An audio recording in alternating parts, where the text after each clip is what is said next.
Is fencing broken? And if it is, can it be fixed?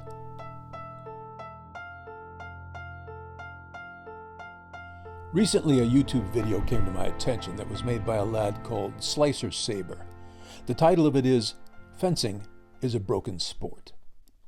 I've been a professional fencing master since 1980 when I earned my fencing master diploma from Jean-Jacques Gillet at the American Fencing Academy.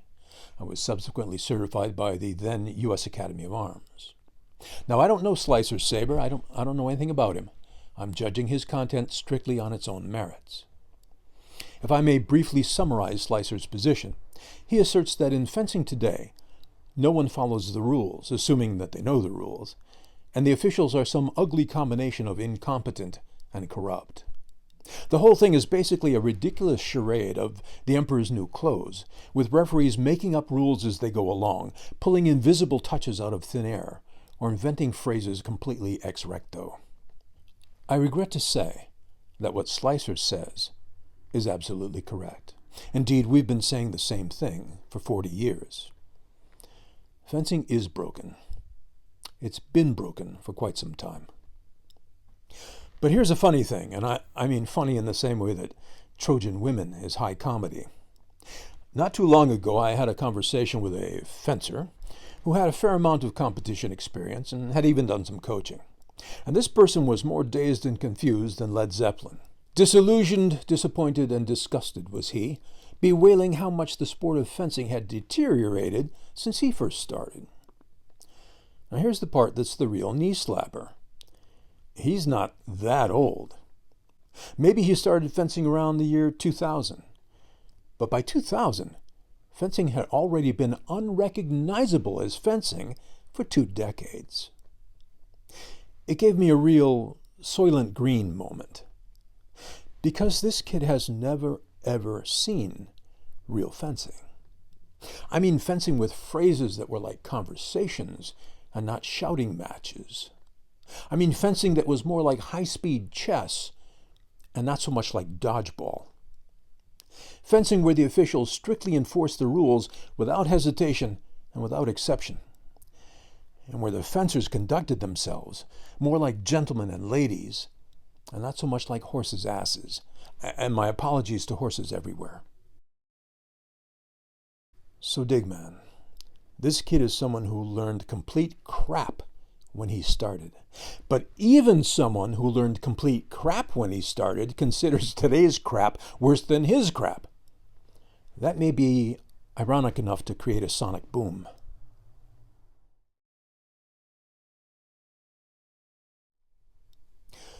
I suppose the remaining question is, if fencing is broken, can it be fixed? Can it be resurrected? Can it be restored to its previous nobility?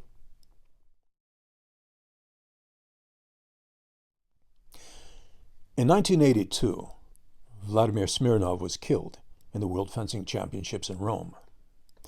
The following year, the eminent fencing master Raoul Clary published a piece about it in Escrime magazine. Now, I may not agree with Maître Clary on every detail, but I certainly agree with him on his main points. Remember, form follows function. Therefore, I think the single easiest, cheapest, and most immediately effective way to fix fencing is to change the weapon. First, use a heavier and much less flexible blade. Second, ban the use of the so-called orthopedic grip.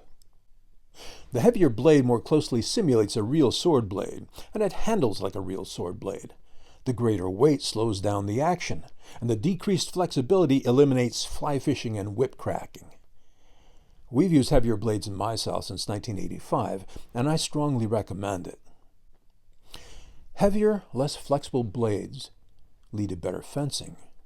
And a side benefit of better fencing is audience appeal. When spectators can see and understand what's going on, they're much more inclined to watch.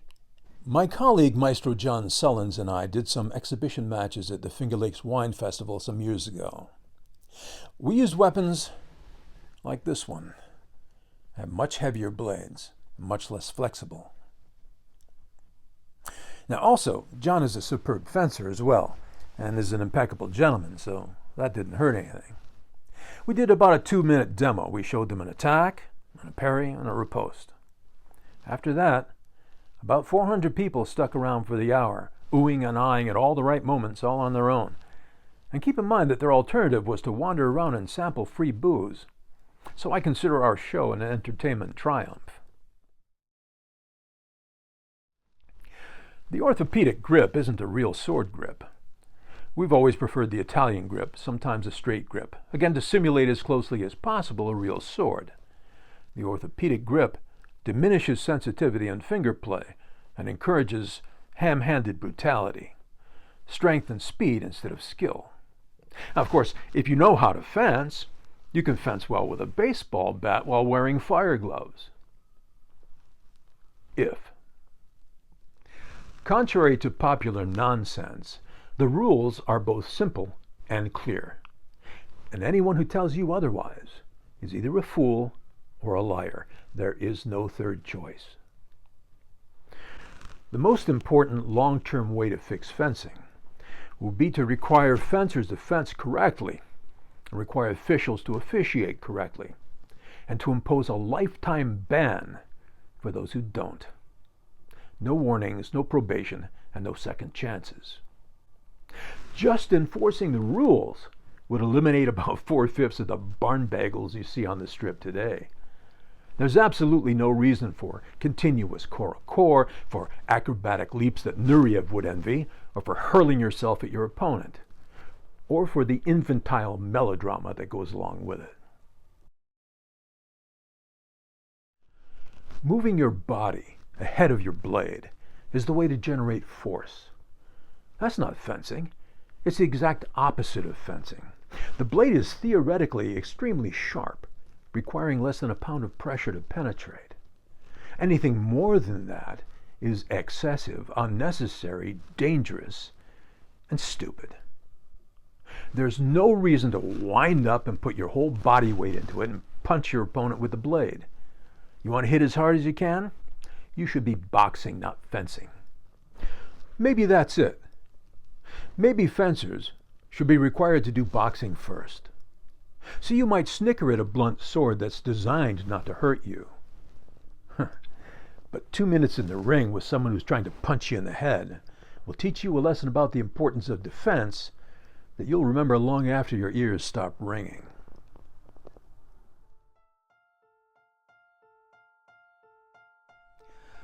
So can broken fencing be fixed? Well, sure. It's simple. All we need is a generation of officials dedicated to the strict application of the rules without hesitation, without favoritism, and without exception. And a generation of teachers and coaches who know what the sword does and how it does it, who understand why the rules are what they are and why they can't be any other way. And of course, a generation of fencers who love fencing more than they love winning. Problem solved.